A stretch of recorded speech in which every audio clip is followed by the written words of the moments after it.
PM কৃষক সম্মান নিধির অর্থে ভাগ বসানোর অভিযোগ কৃষি তত্ত্বাবধায়কের বিরুদ্ধে।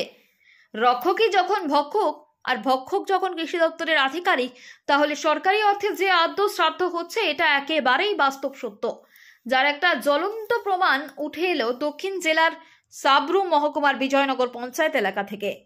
বর্তমান কেন্দ্র ও রাজ্য সরকার সংকল্প নিয়েছে কৃষকদের আয় দ্বিগুণ করার আর স্বচ্ছতার সাথে পদক্ষেপ নিচ্ছে সরকারি সিদ্ধান্তগুলোর সফলতার সাথে বাস্তবায়িত করার লক্ষ্যে, অথচ প্রতিবন্ধকতা হয়ে দাঁড়াচ্ছে দপ্তরের একাংশ উচ্চ আধিকারিকরা, যার বিরুদ্ধে অভিযোগ এই গুণধরের নাম মনোহর দাস, যিনি বাম রাম আমলে দীর্ঘ বছর ধরে সাবরুম মহকুমায় কৃষি দপ্তর তথা সাতচাঁদ কৃষি মহকুমা তত্ত্বাবধায়কের দায়িত্ব পালন করছে। অভিযোগ, গত 2018 সাল থেকে লোভ সামলাতে পারেননি কৃষকদের পিএম কিষাণ সম্মান নিধি থেকে, ফলে গিরগিটির মতন রং পাল্টে রক্ত চষার মতো চুষে খেয়েছেন দীর্ঘ বছরের পিএম কিষাণ সম্মান নিধির টাকা। এখানে উল্লেখ্য, বিজয়নগর পঞ্চায়েতের বাসিন্দা সুশীল চন্দ্র দাস সমেত মোট 5 জন সদস্য নিয়ে মনোহর বাবুর রেশন কার্ড সেখানে সরকারি অর্থের আত্মসাতের লোভে জন্মদাত্রী মা কাননবালা দাসকে বানিয়েছেন কৃষক, যার রেজিস্ট্রেশন নম্বর TR1567025000। কৃষি দপ্তরের মন্ত্রী রতনলাল নাথ দুর্নীতির বিরুদ্ধে বিভিন্ন তথ্য তুলে ধরেন বিধানসভার বিভিন্ন মঞ্চ থেকে। তার দপ্তরের আধিকারিক পিএম কিষাণ সম্মান নিধির টাকা আত্মসাতের চরিত্র ফুলের মতন পবিত্র। সাবরুমের বাতাসে কান পাতলেই শোনা যায় পাওয়ার টিলার, স্প্রে মেশিন আত্মসাতের কাহিনী, কিন্তু বদহজম হয়ে গেছে মহকুমার সাংবাদিক। বর্তমানে দক্ষিণ জেলার সভাধিপতির বিচক্ষণতার কারণে চোখ কান খুলে গেছে সরকারি টাকা আত্মসাৎকারী অনেক আধিকারিকের। আসলে আমি আপনার কাছে আজকে শুনতে পাচ্ছি, আমার তো জানা নেই। তো আমি বিষয়টা, যেহেতু আপনি বলছেন নিশ্চয়ই আপনাদের কাছে তথ্য রয়েছে, আমি বিষয়টা দেখছি। ইতিমধ্যে আমি আমাদের যে ডাইরেক্টর রয়েছেন ওনার সাথেও কথা বলে দেখছি আমি ব্যাপারটা আসলে কতটুকু সত্য। যদি সত্যি হয়ে থাকে তাহলে অবশ্যই ওনার বিরুদ্ধে ব্যবস্থা নেওয়া হবে। আরো অনেক ধরনের অভিযোগ ওনার বিরুদ্ধে আসছে। ওনার অফিসের কর্মচারীদের সঙ্গে তুচ্ছ তাচ্ছল্য বিহেভিয়ার করে, যার পরিপ্রেক্ষিতে ওনার অধীনস্থ কর্মচারীরা একটা লিখিত অভিযোগ জানিয়েছে। এই বিষয়ে আপনি কি বলবেন স্যার? না, এটা আসলে আমার কাছেও দিয়েছিল কিছুদিন আগে। ওনার অধীনস্থ যারা কর্মচারীরা রয়েছেন আমার কাছে একটা অভিযোগ জমা দিয়েছিল। তো আমি আসলে দেখছি সবকিছু তদন্ত মাধ্যমে আমরা খুব ইমিডিয়েটলি আমরা দেখছি ব্যাপারটা আসলে কতটুকু সত্য।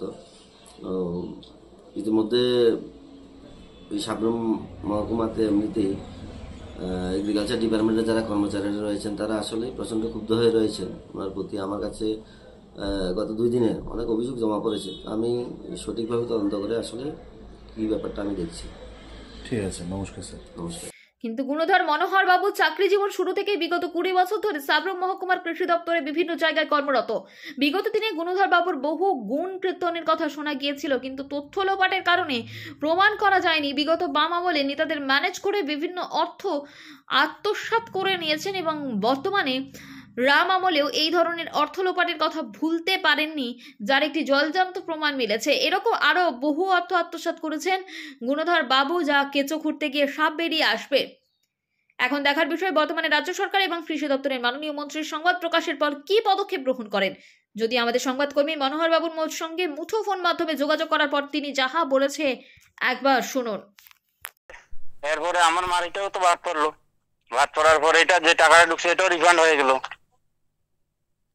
আচ্ছা, তো এখন উনি কি পাচ্ছেন না এখন টাকা? না না না। কবে থেকে উনি পাচ্ছেন না?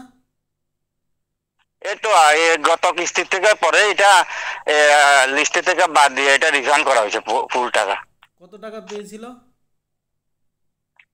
ওই তো 12টা কিস্তি পেয়েছিল, সেটা আবার রিফান্ড করা হয়েছে। 12টা কিস্তি পেয়েছিল না? তো এটা প্রথম কিভাবে পেলো, পরে আবার যে রিফান্ডও করা হলো, কারণটা কি? প্রথমে তো আমরা পঞ্চায়েত থেকে যে সমস্ত কার্ড হোল্ডারের জমি আছে ওই জমি মালিকের নাম নিয়ে এগুলি আপলোড করা হয়েছিল পোর্টালে। আচ্ছা।